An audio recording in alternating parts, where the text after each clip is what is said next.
Most famous people in the world and ambassadors for our country across the globe. Keeping them fit and well is of paramount importance. In this revelatory hour, we reveal the royal health secrets. From royal birth... In fact, when she had Prince Charles, the Queen actually had a caesarean section. ...to royal death. For somebody who was very glamorous, it was a very sad ending to her life. From the secrets of Diana's bizarre health regime. She loved cupping. We used to do cupping on her at least once a week. To the Queen's life-saving emergency kit. There is always a Royal Navy surgeon travelling with them, as well as the matching blood. And the outrageous fertility bed of King George IV. And while you were using it, the bed started jolting, so that the magnets and electricity had fused, giving this huge jolt of passion. No stone is left unturned as we reveal the royal health secrets. From cradle to grave.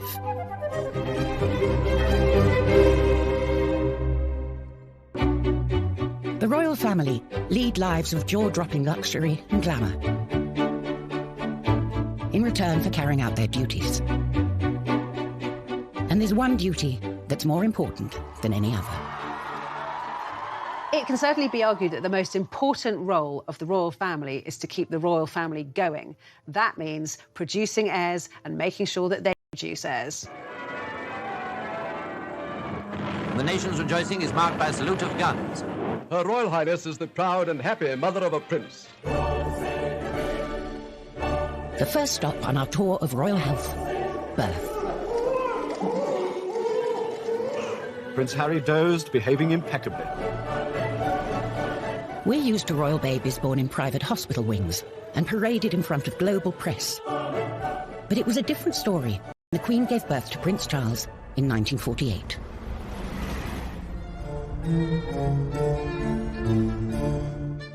Back then, all royals opted for home or palace births.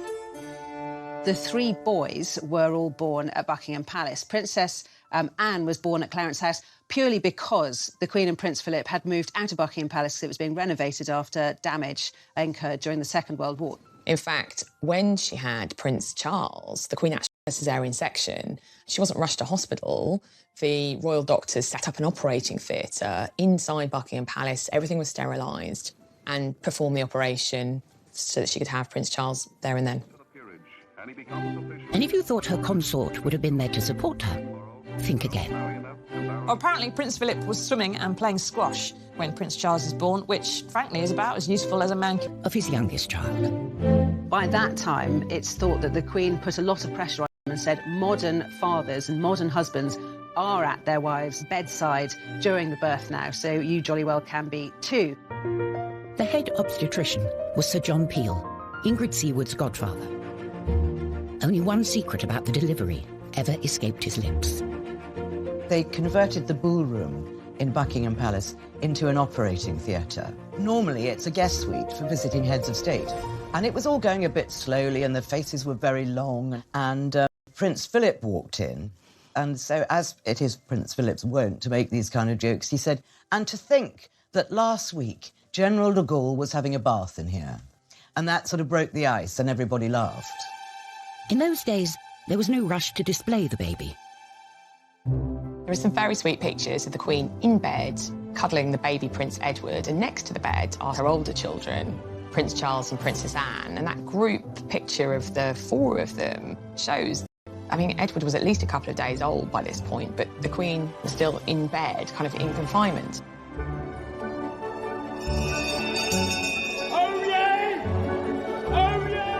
Things are very different today. Now, instead of presenting a baby to dignitaries, the royal couple shows him or her off to the general public just hours after birth.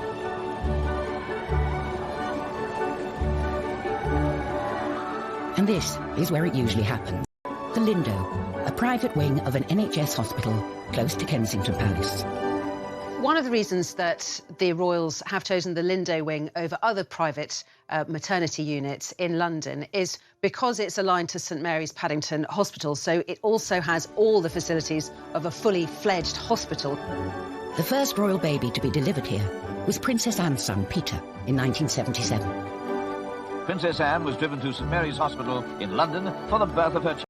And in 1982, a media circus, as Princess Diana gave birth to William, the first heir to the throne to be born in a hospital. Prince, Princess and baby Prince emerged to the cheers of the crowd. It must have seemed only natural for William to return 31 years later for the birth of his own son, George. Well, he's got a good pair of lungs on him, that's for sure. He's a big boy, he's quite heavy, but we're still working on a name, so we'll have that as soon as we can. As you might expect, the place where the royals give birth does not come cheap.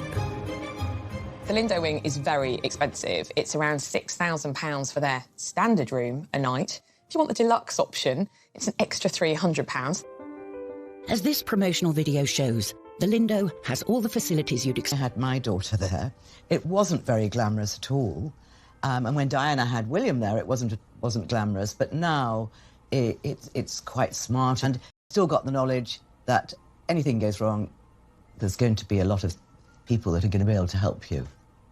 So what's it like inside a hospital fit for the future king or queen? Catherine Filkins had her daughter Isla there in 2017, just months before Prince Louis's birth. It did feel a little bit like you were staying in a hotel in terms of the really nice toiletries that they provided for you in the bathrooms, and you had, a room with your own ensuite bathroom and your own private room. They had selection menus that you could choose lots of delicious gourmet-style food each day. They had the afternoon tea options. You could have wine and champagne if you decided. I didn't do that, but if you wanted to or your partner wanted to, they could partake in that. And really, apart from the amenities, it was much like a normal hospital. Neither, it turns out, did Prince William at the birth of Prince George. William and Kate eventually arrive. They were sort of nervous. The whole room had been sealed off for weeks beforehand, so once it had been security cleared. And William pops his head out of the room whilst Kate is in labour and says, "Oh, could I possibly have a drink?" And everyone's like, "Yes, of course you can." It's like, "Oh, just a glass of water." And they were like, "Of course!" Cold room temperature. And I think they were surprised, obviously, that how sort of low-key Kate and William were.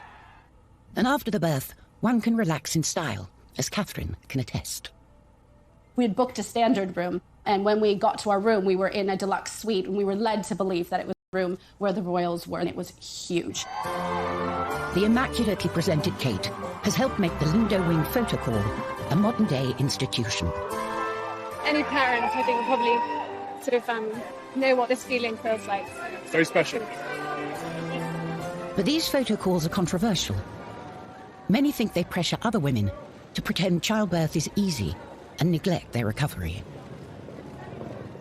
There was a lot of talk about, did she really have to put tights on? We know that there's this etiquette that royals aren't seen without tights, but seriously, after giving birth, wriggling into a pair of tights must have been quite something. I don't think a civilised nation should be expecting women of any standing in life, whether they are birthing an heir to the throne or not, to do something like that. It was just disgusting. To those people who criticised Kate's appearance, especially with Prince George, what would you want her to look like? Do you want her to look, the future Queen of England, as if she'd been dragged through a hedge backwards? These pictures, particularly the pictures of the birth and the presentation of Prince George, are iconic. It's the birth of a new monarch, and I think we want them to look...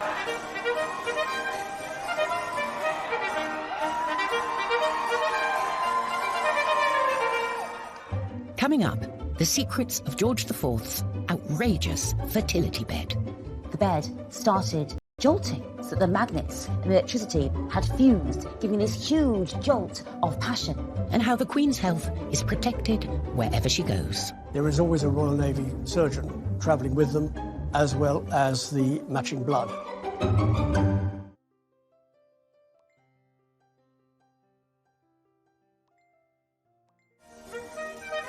The modern royals seem to have no problems in the fertility department. However, back in 1779, King George IV sought some help from an upmarket fertility aid, the celestial bed. In 1781, James Graham, a sex doctor, a quack, a health doctor, he opened the Temple of Hymen in the Strand, and he sold time on the celestial electrical throne, he sold electrical pills, electrical cream, and he also sold a night on the celestial electrical bed for the huge sum of £50. That's over £4,300 in today's money to enhance your reproductive health. You got on the bed, and these servants were dancing around it, playing on their harps, glamour girls. And while you were using it, the bed started jolting, so that the magnets and electricity had fused, giving this huge jolt of passion. Now, this was supposed to be for fertility and to create a child. And I'm afraid to say that lots of people used it just to have fun, including the future George IV, the Prince of Wales, who apparently went on there with his mistresses for a wild time. From fertility to vitality. Far from the quack doctors behind George's celestial bed, the modern royals have constant medical attention of the highest quality, and doctors at their beck and call. The medical care that the Queen receives is different from ours. She has the best doctors in the land, and she doesn't just have one doctor. There'll be three who to consider her problems and come to an agreement about how best to treat it, whatever it might be. The royal doctors accompany the Queen wherever she goes. When the Queen travels, there is always a Royal Navy surgeon travelling with them, a defibrillator, as well as the matching blood. With some of the places they go to, there's never any guarantee that there is going to be the right blood, and they prefer to carry their own. But the Queen's constitution isn't just down to her doctors. Her active and outdoorsy lifestyle has played a part. Isn't the Queen amazing? 93, still incredibly as fit as a fiddle, and on her feet for hours. A fiery stallion. She rides these fell ponies who are very broad and very comfortable, a little bit armchair, because she injured her knee, and of course she says she's a fair weather rider now, but you can't blame her for that. Many of us without the Queen's willpower need a little help to get fit. That's where personal trainer Nadia Fairweather comes in. In 2009, Princess Beatrice called in Nadia to take a 360-degree look at her diet and exercise. Beatrice came to me because she had some unfortunate photos taken of her on the beach when she was a teenager, and they were quite unflattering, and they made her feel really badly about herself. I think the pressure on the princesses is really hard because they're in the public eye all of the time. You can never have an off day. The royal can face different barriers to staying fit than we do. Firstly, there's those huge banquets that Beatrice would have to attend. Our little trick was that she would eat before she left, so she had a full stomach before she arrived so that she wasn't eating everything on offer when she got there.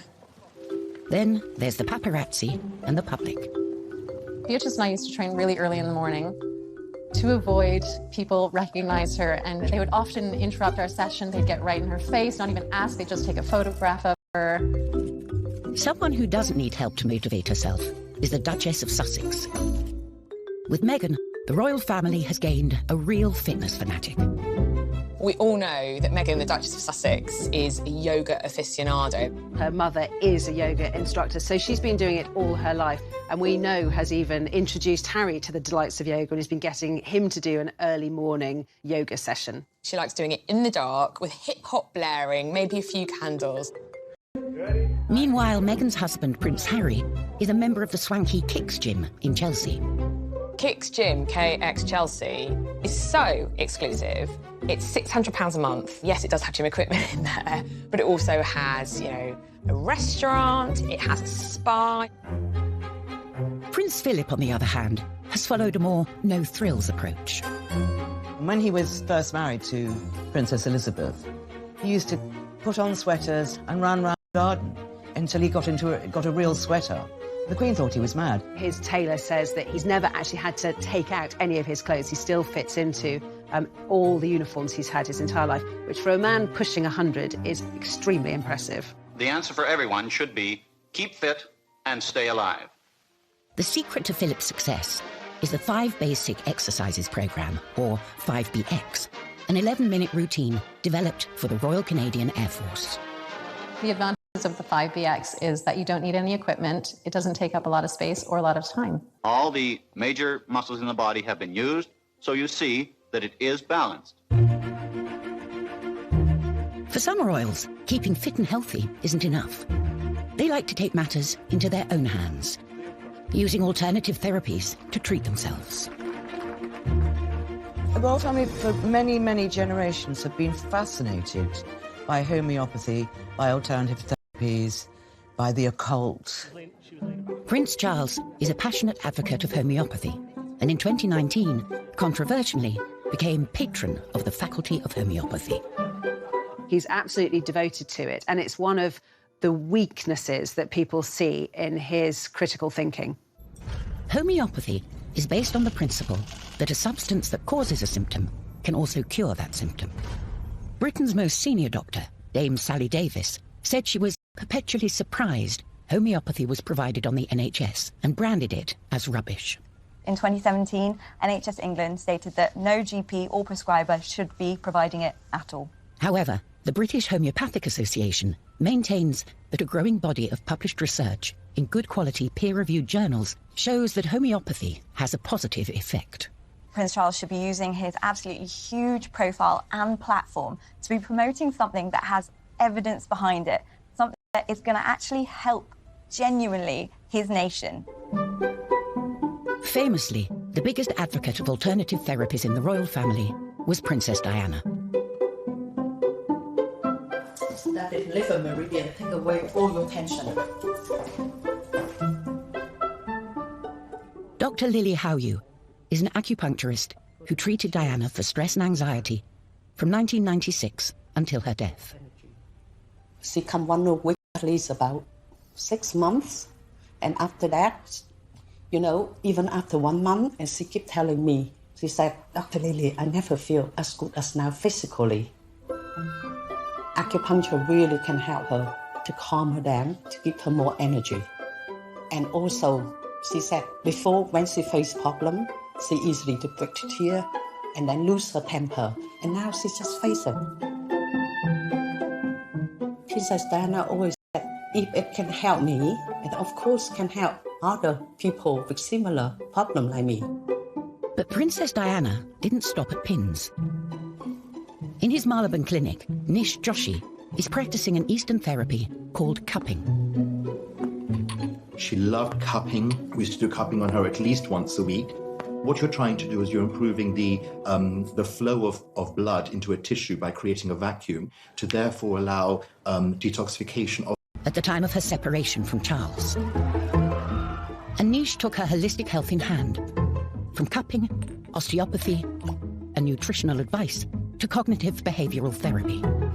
Visualization exercises, starting to get her to sort of understand how to meditate, how to start creating a more positive attitude as well. I remember once going into her bathroom and around her mirror, she had Post-it stickers with little positive messages on there. And I just thought that was really amazing that, you know, she herself used a lot of positive affirmations to motivate herself on a daily basis. Nish's relationship with Diana was more than that between most therapists and patients. I mean, sometimes on a Sunday, she would just come over and we would just cook lunch together and just flop and, you know, watch TV, and it was fun. While many people thought Diana pursued fads, Nish thinks she was simply ahead of her time. Diana was really a sort of a trendsetter. She was exploring more natural approaches to her own well-being. Alternative therapies weren't just for modern royals. From Henry VIII's gammy leg to Queen Anne after she had a fit, bloodletting was a favourite medical treatment for 2,000 years. Royalty would be bled at home, but the public might come here, the Old Thomas Hospital, London, now a museum. Bloodletting was used for pretty much everything, from acne, cholera, cancer, smallpox, tuberculosis, herpes, insanity, the plague. Bloodletting was also used for kind of severe hemorrhaging, so maybe everything from a nosebleed to extreme menstruation. And in childbirth and before surgery, people would be often bled to reduce inflammation. For much of history, leeches were the method of choice to get rid of all the bad blood, royal or otherwise. This leech is a European medicinal leech. It has 3 jaws in a shape of a Y, and each jaw is about 125 teeth in each jaw. And it actually saws its way in as opposed to a very sharp bite. Carl picks a leech similar to ones which have been used for centuries on the likes of Henry VIII and George III. This little leech will probably take on between 1 and 3 mils of blood. You can actually just feel the jaws working a little bit, and then when it drops off, the anticoagulant will carry on working for the 10 hours, and so it'll just slowly keep dripping blood. Carl is lucky the leech is just on his leg. Rumours abound of sexually transmitted infections running rife in royal circles. There's also a case of a gentleman coming into this hospital with gonorrhea. One of the consequences was that it caused one of his testicles, they don't say which one, to swell up to the size of a tennis ball. And it was the overall application of 120 leeches, not all at the same time, placed on that part of the body to reduce the swelling. Until recently, if a king or queen needed an operation, they didn't go to hospital. The hospital came to them. In the past, most wealthy people would have been treated in their homes. They would have given birth in their homes, they would have died in their homes, and the idea of going to a hospital was absolutely anathema because that's where the poor went. And instead, in this case, the doctors would come to them. And that was the case in 1951, when the Queen's father, George VI, underwent a serious operation. It took place in the ballroom of Buckingham Palace, the same place Elizabeth II would deliver 3 of her children. At the Association of Anaesthetists, they have the equipment used in this high-profile and risky operation. This is an ECG machine or electrocardiogram, and it's designed to monitor the heartbeat. It's the quickest way to see if your patient's doing okay or if they're in trouble. In the 1950s, very few hospitals would have had such sophisticated equipment, so the king really did get treated like a king. The king had lung cancer at the time. He was a very heavy smoker, and the operation was to remove one of his lungs, so it was a very serious operation. The assistant anaesthetist on the day was Dr. Cyril Skerr. Many years later, he explained how public interest in his health affected George. The most touching thing was that when we went to put him to sleep in the morning, he had all the Sunday papers round him, and they all had grisly details of the operation that he was likely to have. He was very apprehensive of the operation. It must have made him feel a great deal worse. I think they should have kept those papers away from him. Having a pneumonectomy or having one of your lungs removed is a very big operation. It was performed successfully, and the king did come around and survive afterwards, but unfortunately he did pass away within the year. The Queen's father was treated at home, but that is a thing of the past. Coming up, we reveal the secrets of the Royal Hospital. It's like a posh hotel, really, with kind of operating theatres. And the family medical secrets they kept hidden. His brother, the future Edward VIII, said he was more of an animal than anything else. He's the royal family's dirty little secret.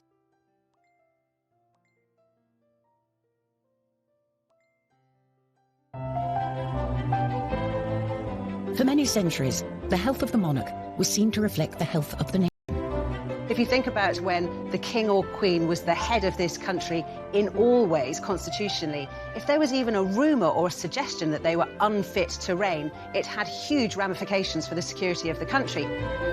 Even today, if you're a royal and you catch a sniffle, expect everyone to be talking about it. Their bodies aren't really their own. Any kind of minor health ailment, let alone a major health ailment, particularly when it comes to the monarch, our present-day queen, is not just over, but kind of we worry about as a nation. It's a massive story. So it's important that our Royal Highnesses get the best care. And instead of the palace, nowadays, royal health gets dealt with here. The exclusive King Edward VII Hospital. It has 56 beds. I think it has something like 4 members of staff to 1 patient. So it's very small hospitals, but it's like a posh hotel, really, with kind of operating theatres. For Margaret Tyler, it's a place of pilgrimage. I decided one day I wanted to come down and see the hospital here. It wasn't actually really like a normal hospital.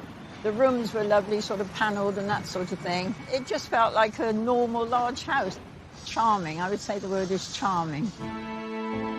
One frequent patient was the Queen Mother, who, despite living to the grand age of 101, was plagued at the end of her life with multiple broken bones. They might be the royal family, but they cannot stop time. they are going to get old, and with age, even though they're so cosseted and so well looked after, they are still going to be afflicted by things that happen when we're old, falls, stumbles. She had 2 hip operations, both done at the King Edward VII, both done by the same person that did Prince Phillips' hip operation and Andy Murray's hip operation. Her daughter, the Queen, has better luck with her health, but isn't immune to all illness. In 2013, the Queen had her first hospital stay in a decade, when, at the age of 86, she was struck down with gastroenteritis. Gastroenteritis is mainly vomiting and diarrhea. You can also get other symptoms like stomach cramps, fevers, muscle aches, loss of appetite.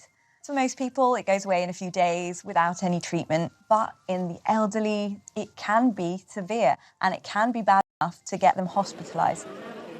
When the Queen was hospitalised in 2013, it did cause a big shock because she's so famous for being in good health and not giving in to anything, and certainly not cancelling any trips. She had to cancel not only some domestic trips, but a trip to Rome in Italy as well. That the Queen is so rarely ill and that she recovers so quickly, to me, is testament to her baseline health. It's so impressive that she just bounces back as well as she does.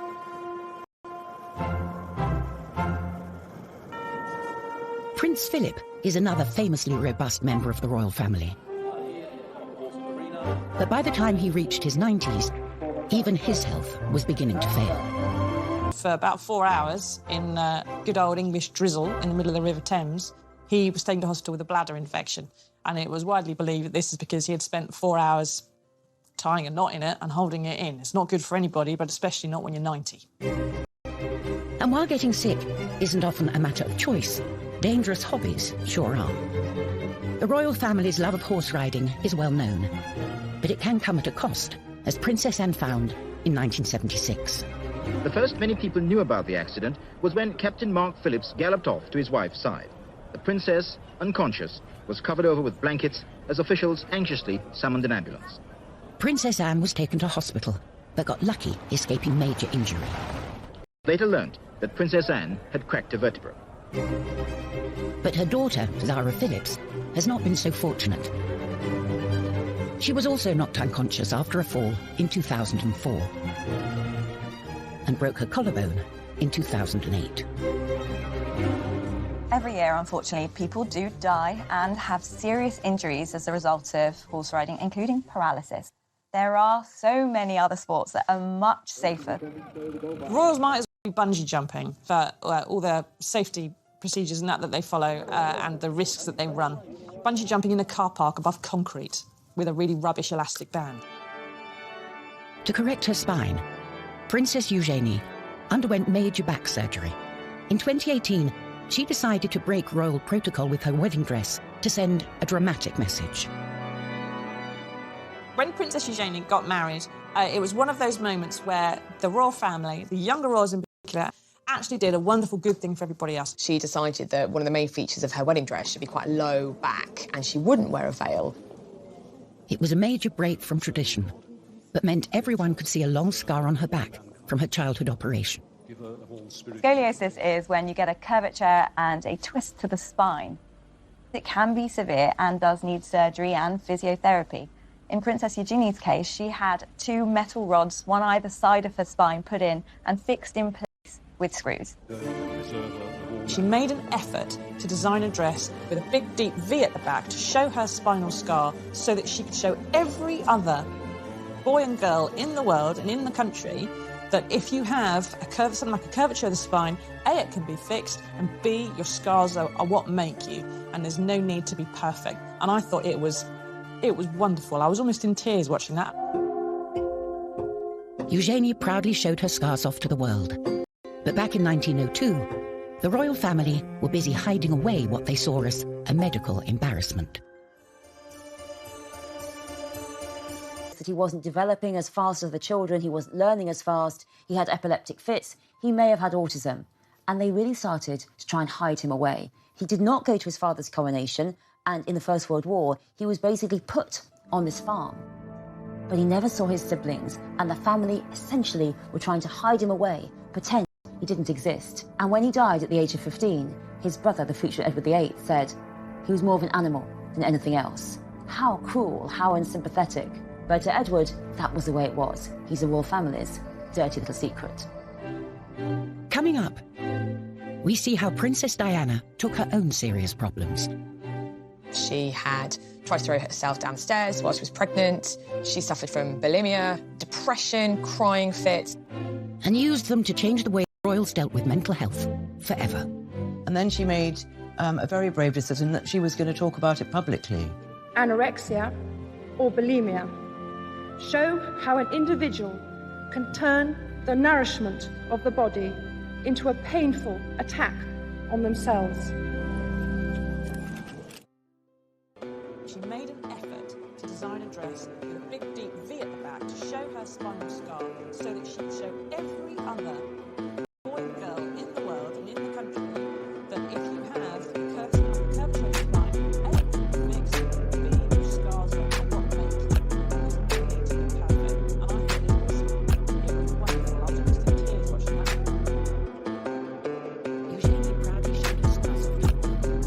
But back in 1902, the royal family were busy hiding away what they saw as a medical embarrassment.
The way in which the royal family tackle mental health issues has changed radically in more recent years.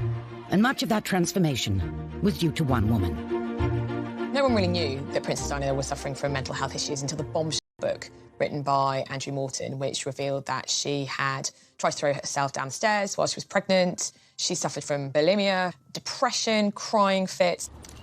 She was 19 when she was thrust into the limelight. How anybody could cope with that without any sort of backup is beyond me. Yes, she was a member of the aristocracy. Yes, she knew which knives and forks to use at a dinner table. Yes, she knew who Bunty and Tarquin were, but royal life is on a different scale. And, of course, as we know now, Charles was still having his affair with Camilla Parker Bowles, so it was incredibly difficult for her. Diana started seeking help for her bulimia and other issues. But like everything else she did, it was swept up into a media circus as the paparazzi ambushed her to and from her appointments to see psychotherapist Susie Orbach. And then she made a very brave decision that she was going to talk about it publicly. Anorexia, bulimia show how an individual can turn the nourishment of the body into a painful attack on themselves. She told me that when she gave the interview to Panorama and talked about bulimia, and she said she had so many letters saying, "I'm so glad you talked about it so openly." Because, you know, we talk about all these things very, very openly now, but go back, 25 years and people didn't. Unsurprisingly, Princess Diana's untimely death in 1997 had a major impact on the mental well-being of her children. I think Prince William and Prince Harry suffering mental stress and mental anguish really came as a result of her death. Harry was 12, William was 15.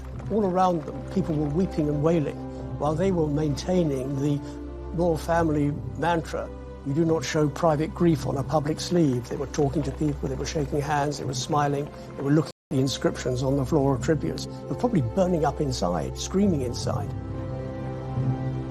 What happened on the 20th anniversary of Diana's death is that William and Harry started to talk about it. All I can hear is her laugh in my head. And that sort of crazy laugh of where there was just pure happiness shown on her face. They started to say how affected they'd been and how gut-wrenchingly awful it was and how someone, in his late 20s, he kind of tried to bottle it all up and suddenly he realised, I've got to get help. In 2016, the princes set up a mental health charity, Heads Together, and revealed their secret torment. Too many people stayed quiet about their mental health challenges. And we saw that this fear of even talking about a problem often meant that issues could quickly escalate out of hand. Whenever a high-profile person comes out to speak about their own mental health illnesses and problems, it does a lot for mental health because it encourages other people to do the same. In the 18th century, mental health problems weren't treated so sympathetically. George III famously suffered 4 bouts of madness during his reign, now thought to be mania caused by bipolar disorder. He would talk incessantly, he would hallucinate, he experienced aches and pains all over his body, and he sometimes became very violent. Desperate to cure him, George's doctors detailed his treatments in daily letters to the government. So here we've got a series of letters from the doctors who were looking after George III during the first episode of his illness in 1788 to 89. They had a lot of ideas. They would have been using traditional techniques like bloodletting, blistering, using purgatives like senna, so a laxative. To make him big. I mean, it was pretty horrific. One of the daily bulletins describes how the king has been in the straitwaistcoat the whole night. So he's basically been tied in his bed. So they talk about what a terrible night he's had. This is someone who his mental health is paramount because his mental health is the country's mental health. So this is a political crisis, but yet it's all about the king's body.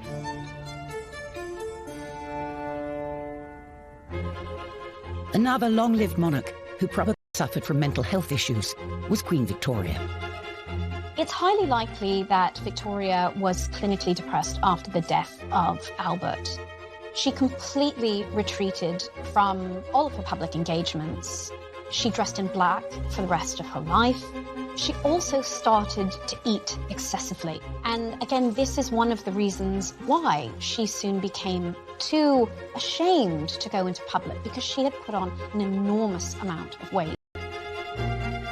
Overindulgence wasn't only Victoria's problem, as her uncle also suffered for his appetite.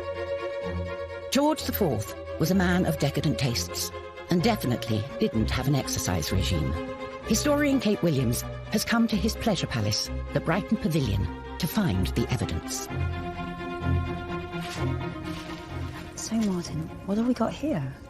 So these are... His breeches, 3 years before he died. I mean, these are absolutely huge. What size are these? So these are 54 inches around the waist. I mean, the average man now is probably...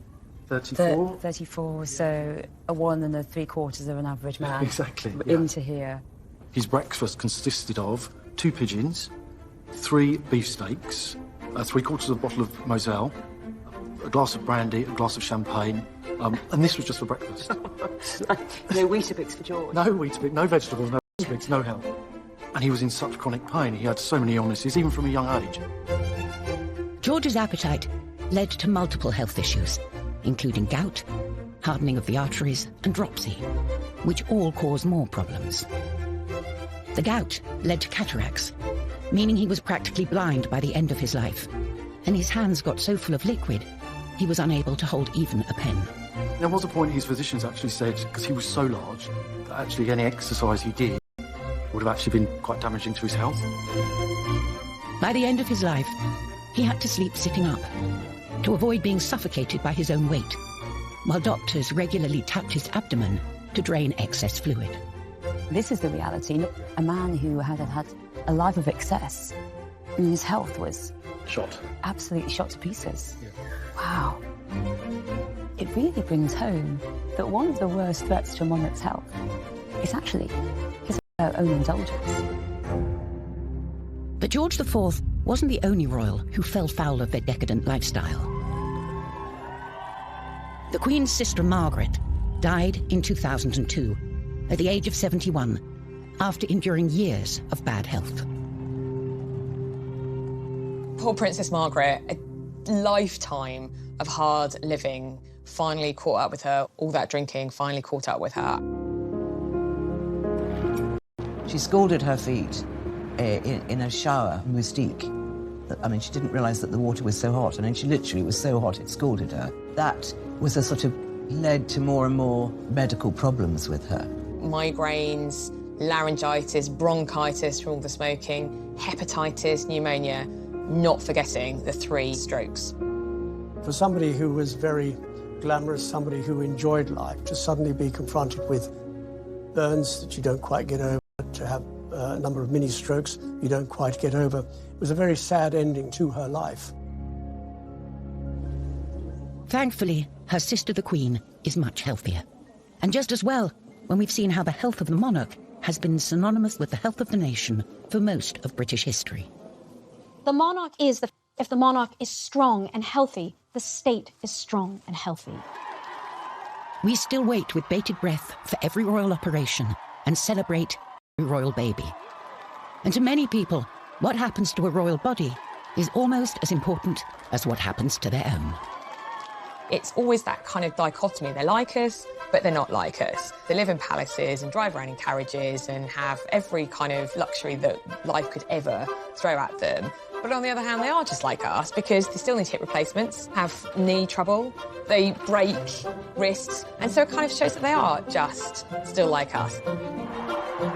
We have a very strange psychological connection to the royal family, as though they are our own family in some way. And so when their health suffers, we really care and we really are interested in it. Many people do look up to the royal family and they want them to be more beautiful than us, better dressed than us, sparklier jewels than us, and have better health than us.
escaped his lips.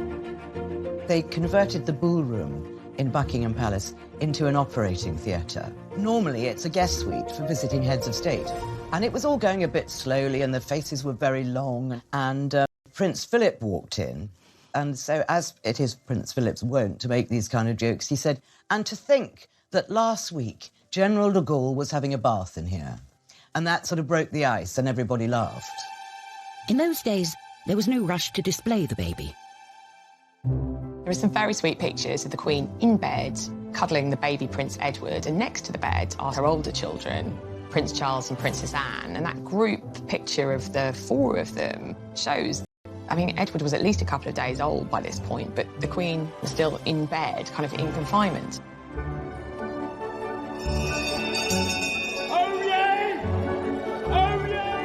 Things are very different today.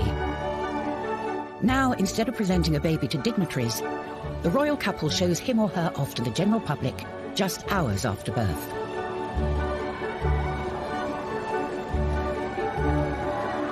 And this is where it usually happens. The Lindo, a private wing of an NHS hospital close to Kensington Palace. One of the reasons that the royals have chosen the Lindo wing over other private maternity units in London is because it's aligned to St Mary's Paddington Hospital, so it also has all the facilities of a fully fledged hospital. The first royal baby to be delivered here was Princess Anne's son, Peter, in 1977. Princess Anne was driven to St Mary's Hospital in London for the birth of her child. And in 1980,